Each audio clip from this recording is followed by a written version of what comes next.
Here's how I remember the story, Ron. When you and I went to lunch, I was actually coming to you. You've been a mentor, and I was coming to you for some advice because you're connected in the community, and I wanted your ideas about who would be good to be on the board of a better way.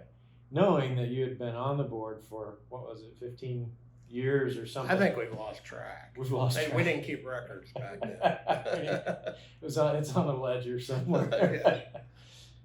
And when I asked you, I thought, you would give me some great people and great ideas, and you actually did. But I also noticed when I asked you the question, who you thought would be good to be on the board, I noticed this little glisten or glimmer in your eye and it was funny because you gave me names and I thought a very humble way.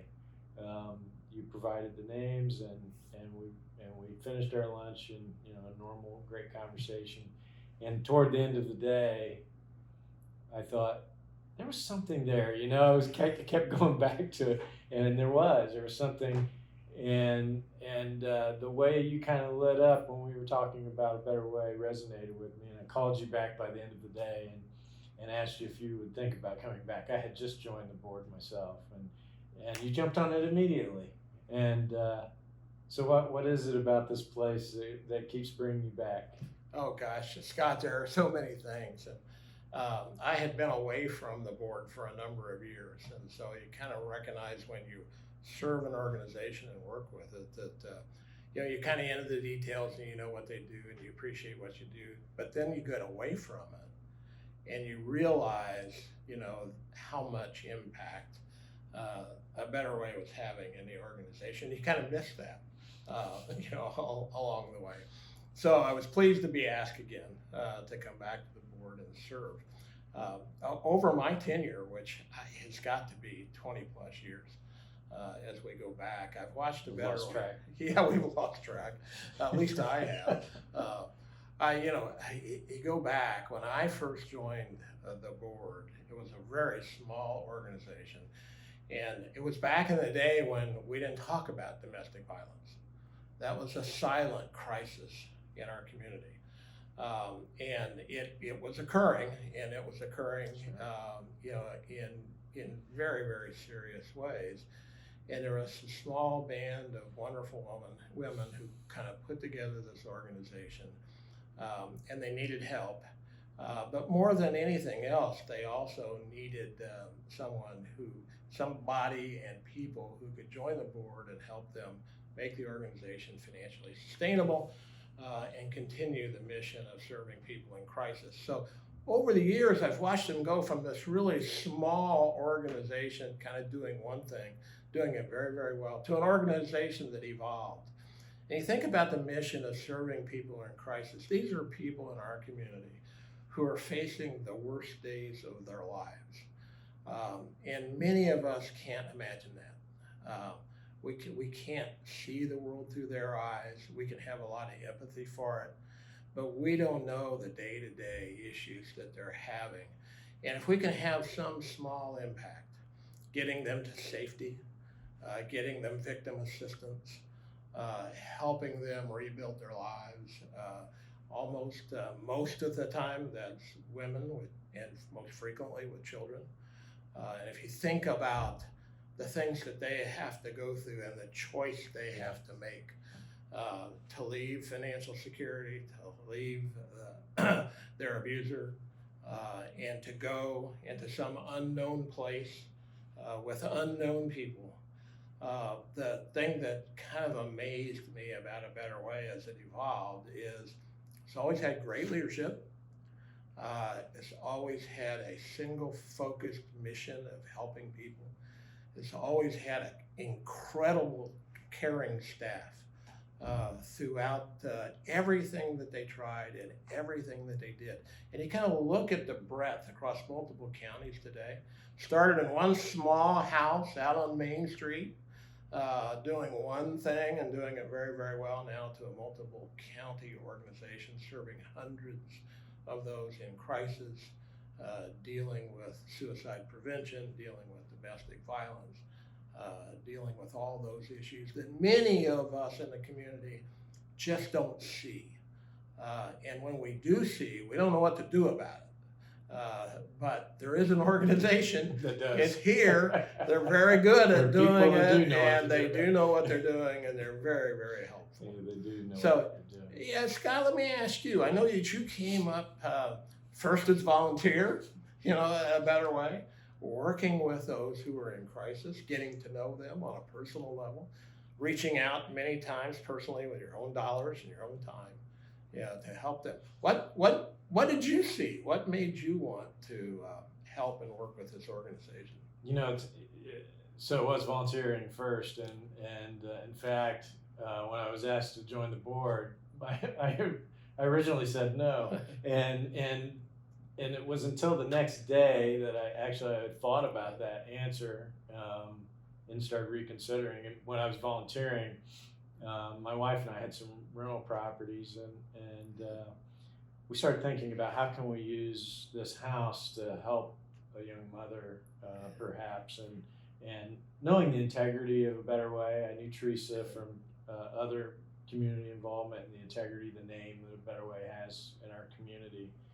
And so I reached out to her and I said, I'm sure that you can help us make that connection. And she did. And so we were able to do that and intervene in some lives that way. But so when I was asked to be on the board, maybe it was selfish, I don't know, but we were getting so much out of this. For me, that works. It's being up close and personal, putting a face to the problem helps me kind of connect the dots a little bit. And so the board, I've been on a lot of boards. I've been banking for 30 years, and so you're on a lot of boards, and some great boards and some not so great boards. And so at this point in life, I was looking at how can we be impactful to some people, and then after thinking about it overnight, you were immediately like, yes, I'll be on the board. I thought about it overnight, and I said, this is where I'm being asked that I can be impactful, and we can do it at A Better Way on scale, where we can impact from one life or two lives or a family, which is great. And I encourage anybody that to go down that path, because if you can put a face on the issue like that, I think sometimes it causes you to be vested by your heart. And so I thought, well, this is something I can impact by being on the board. And when I joined, one of the questions was asked is, where do you think you can be effective? And I said, well, I don't want to be on the finance committee. First of all, I'm always on the finance committee. I'm always looking at numbers. So I want to be a little closer to the situation and how we can impact the organization. And so I said board development. And so you were the lucky recipient of one of my first requests to join the board, and it's been fantastic serving with you. And looking at it, the board today is fantastic. And what I have, looking back, I'm doing some of the same things today that I was doing back then. I'm still volunteering, and I did things here like Bible studies, and sat right here at this table and did Bible studies in the evenings prior to being on the board. But now I still come to the shelter, sit around the dinner table with families and hold the kids and get to know them, and that again continues to help me connect the dots in what we're doing. When we sit in this room for a board meeting to the dinner table, sitting around the table with people that need our help. And so it really helps me feel like we're fulfilling what we said we would do when we joined this board. Yeah, well, that's inspiring, actually. In many cases, there are so many boards that we all get to ask to help on that we find out when we go to a meeting, we go through the minutes, we go through the finances. Kind of go through the motions. And interestingly enough, you're actually never asked to help. A Better Ways board, for as long as I can remember, has been an active board in the sense of helping the mission, getting our hands dirty at times when it's necessary. There was a time when we got called in the middle of the night to unplug toilets. Fortunately, we don't do that anymore.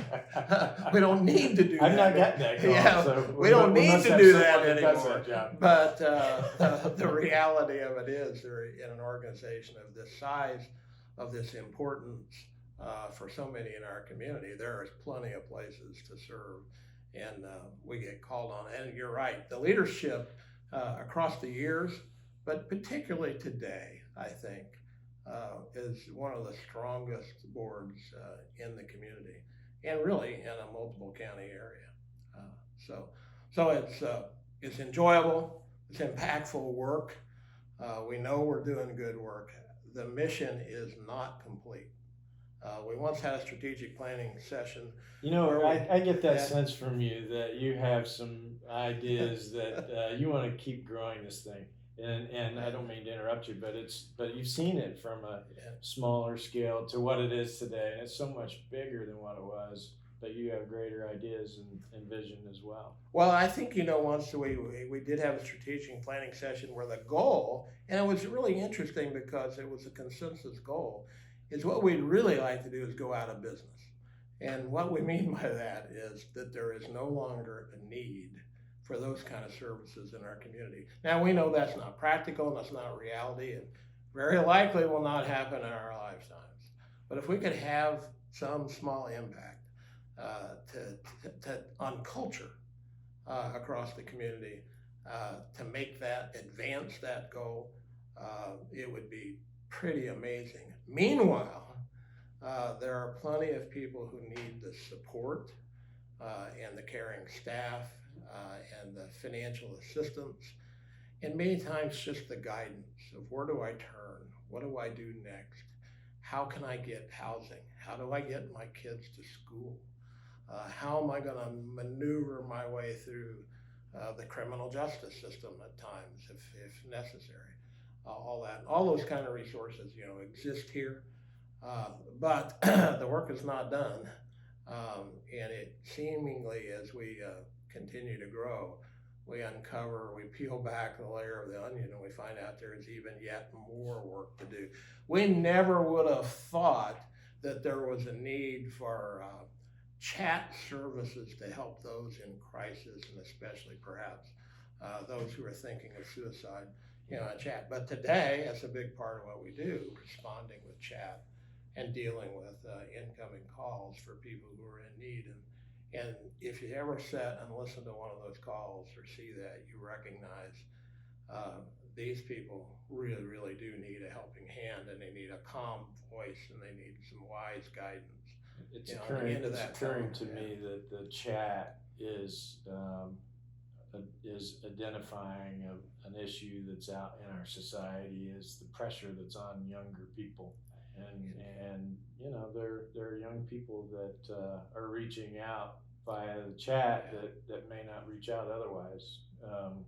So the lives being saved, we may never really fully know the impact of it, but I know the stories. There's a lot of stress associated with kind of going through the motions of helping somebody get from point A to getting help in a dire situation.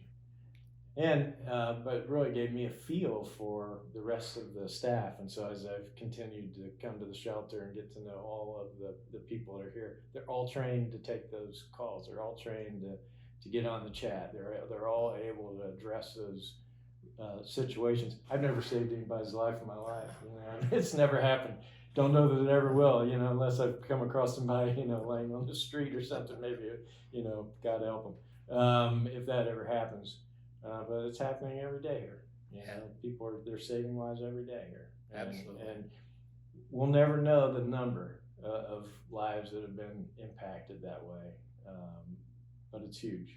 We do get a glimpse every once in a while when, interestingly, we have a board member who was, a victim of domestic violence, and she openly shares her story from time to time. But then we meet staff members who had been part of that.